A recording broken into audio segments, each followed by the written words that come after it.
About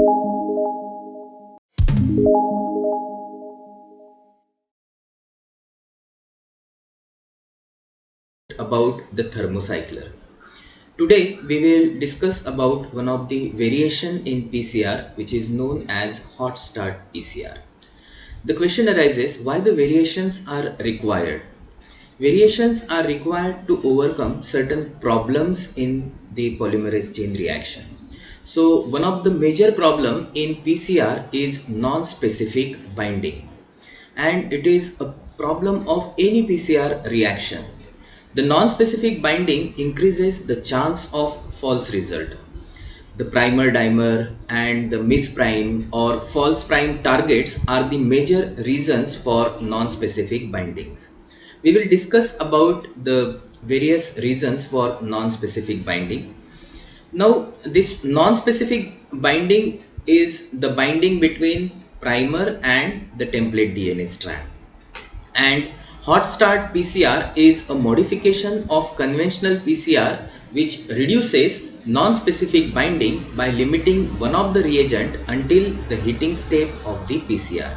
It means that the polymerization or the extension step cannot be initiated until and unless the proper temperature is reached, and this is achieved by limiting one of the factor. That is, one of the factor is activated only when the specific temperature is reached. There are several approaches to achieve this objective. We will discuss about those objectives also.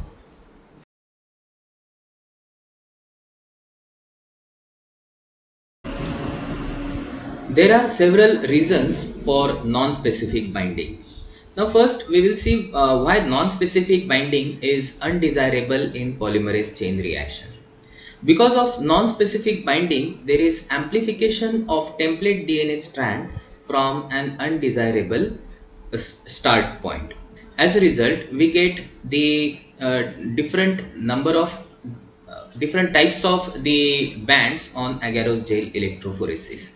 Here in PCR, we require very specific amplification of the target gene, and therefore such type of non-specific bindings should never occur in the PCR reaction. Basically, there are different reasons for non-specific binding, such as the annealing temperature, the specificity of the primer, the concentration of primer, high concentration of PCR additives, and the early action of Taq DNA polymerase. The first reason is annealing temperature. If the annealing temperature of the reaction is lower than the original annealing temperature, it results in non-specific binding. It means that if the annealing temperature that we set for the reaction and the actual annealing temperature has difference, then there may be the non-specific binding. The second reason is the specificity of primer. If the primer is complementary to different parts of the genome, then it can bind to different part of that target DNA, and it can initiate the polymerization from that particular point. Therefore, the primer should be very specific to the target site. The third reason is the concentration of primer. The primer should be added into the reaction mixture at a specific concentration. If the concentration is increased, then these primers may bind to the target DNA at different sites non-specifically, and therefore the concentration should also be properly monitored in the PCR reaction. Then the higher concentration of PCR additives. So we have studied that for PCR reaction we use different types of buffers which contains different types of salts. The higher concentration of these salts may interfere with the binding of primer to the template DNA strand, and therefore the non-specific binding can occur. And the last but not the least is the early action of Taq DNA polymerase.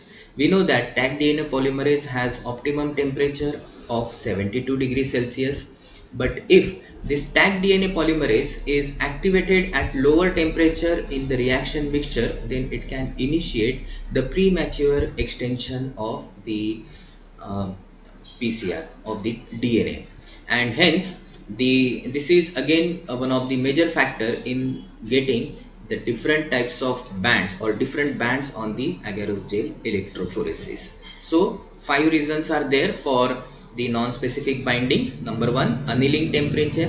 Number 2, the specificity of primer. Number 3, the concentration of primer. Number 4, higher concentration of PCR additives. And number 5, the early action of tagged DNA polymerase.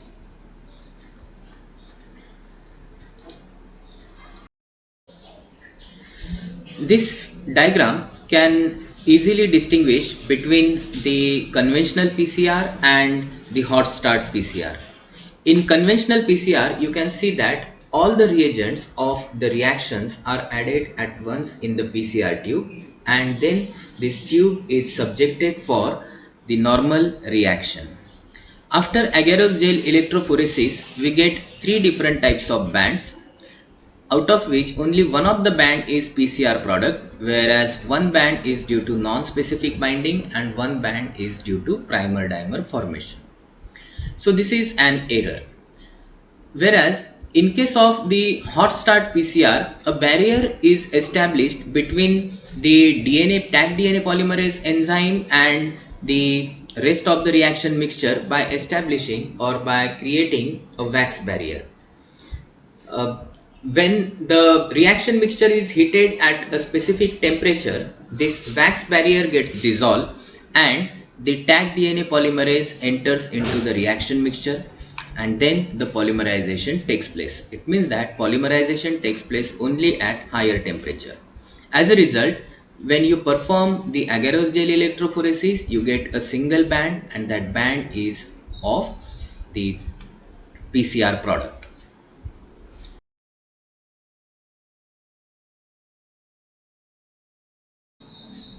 Creating a wax barrier between the reaction mixture and the tagged DNA polymerase is just one of the approach to avoid the premature reaction between tagged DNA polymerase and the other components of the reaction. There are several other approaches which can be used, such as the enzyme linked antibodies, high specific oligonucleotides, additional wax barrier, preheating, freezing, and late addition of tagged DNA polymerase. We will see all these approaches one by one.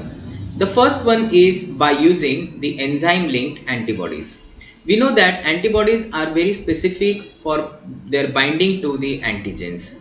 The tagged DNA polymerase, being proteinic in nature, can have the specific antibodies. We can use these specific antibodies in the reaction mixture along with the tagged DNA polymerase. So at normal temperature, these antibodies binds to the tagged DNA polymerase and they inhibit its binding to its substrate. As a result, there is no reaction. But when the temperature is increased, then the antibodies are released or they are removed from the enzyme and the enzyme becomes active. Now this active tagged DNA polymerase can bind to its substrate and it can initiate the polymerization. So in this particular case, the polymerization generally occurs only at 70 degrees Celsius. So the addition of specific antibodies in the reaction mixture increases the cost of reaction. So this is the only drawback of the using enzyme linked antibodies. The second approach is use of high specific oligonucleotides. Now these oligonucleotides are highly specific for the tagged DNA polymerase. So they bind to the tagged DNA polymerase and they do not allow the catalysis of reaction by the tagged DNA polymerase. So as long as the temperature is up to 50 degrees Celsius, the enzyme tagged DNA polymerase remains inactive. Once the temperature is increased above 50 degrees Celsius, these oligonucleotides are removed from the tagged DNA polymerase and the enzyme becomes active. So this is how we can avoid the premature reaction by tagged DNA polymerase. The third approach is the addition of wax barrier, which we have already discussed, that the wax barrier is created between the tag DNA polymerase and the reaction mixture. When the temperature is reach above 50 degrees Celsius, then this wax barrier is dissolved and the tag DNA polymerase enters into the reaction mixture, and then the reaction occurs at higher temperature.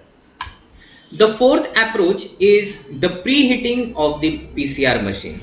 In this method, the PCR is heated at 95 degrees Celsius. All the reaction mixture are kept at 4 degrees Celsius, and then they are immediately put into the PCR machine. This also avoids the premature reaction.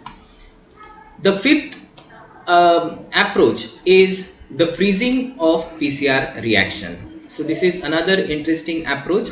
So once the DNTPs, primers, water, templates are added into the reaction, immediately it is frozen. And after that, the tag DNA polymerase and the PCR additives such as MgCl2 are added on the frozen surface of this reaction. Then the tubes are placed in the PCR machine. By doing this, the non-specific binding is avoided, as well as the premature reaction is also avoided. And the last approach is the addition of tag DNA polymerase separately. So once the reaction is prepared, it is placed into the PCR machine, and when the specific temperature is achieved, then the tag DNA polymerase is added into the reaction mixture. However, the method is not more reliable because opening the PCR in between increases the chances of cross contamination as well as the reaction failure.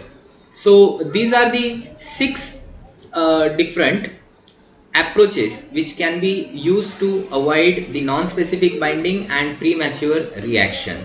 Those six approaches are by using the enzyme linked antibodies, by using the high specific oligonucleotides, addition of wax barrier, preheating of PCR machine, freezing the PCR reaction, and the sixth one is the addition of tag DNA polymerase separately, or late addition of tag DNA polymerase.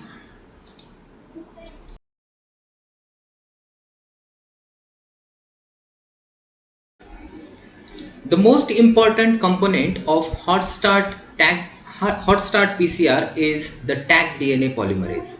This tag DNA polymerase, which is used in hot start PCR, is different from the tag DNA polymerase that is used in conventional PCR.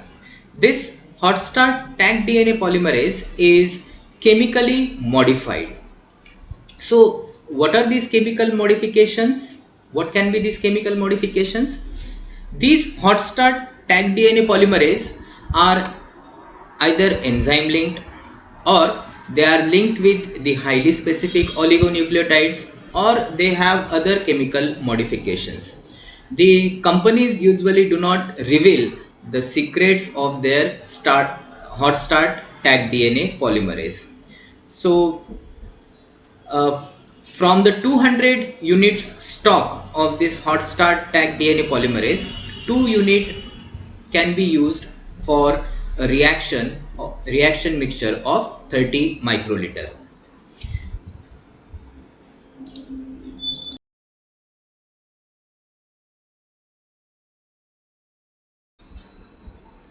The advantage of hot start PCR technique is that it decreases the non-specific binding. It decreases non-specific binding. Besides decreasing the non-specific binding, it also prevents the mispriming and primer dimer formation. Mispriming and primer dimer formation are avoided in hot start PCR. By using hot start tag DNA polymerase, the reaction can be prepared at the room temperature. We have seen that the tag DNA polymerase are different from the one which is used in conventional PCR. So these Hot start tagged DNA polymerase are inactive at room temperature, so we can prepare the reaction mixture at room temperature using hot start tagged DNA polymerase. And the most important advantage is that it increases the accuracy of result. Hot start PCR increases the accuracy of result.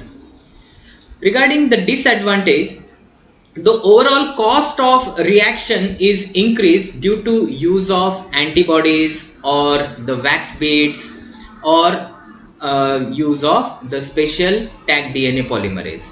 Another disadvantage is that it cannot amplify the larger DNA template, that is more than 2 kb.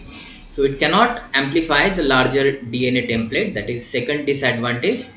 The heating step is predominant in hot start PCR, hence due to the higher temperature for a longer time, the template DNA can damage or can break down. So these are the three disadvantages of the hot start PCR. So with this we end this topic of hot start PCR. I hope you have understood it. If you have any queries, you can text it to me. So thank you very much. Complete the assignment, and in the next lecture we will discuss about the multiplex PCR. Thank you very much.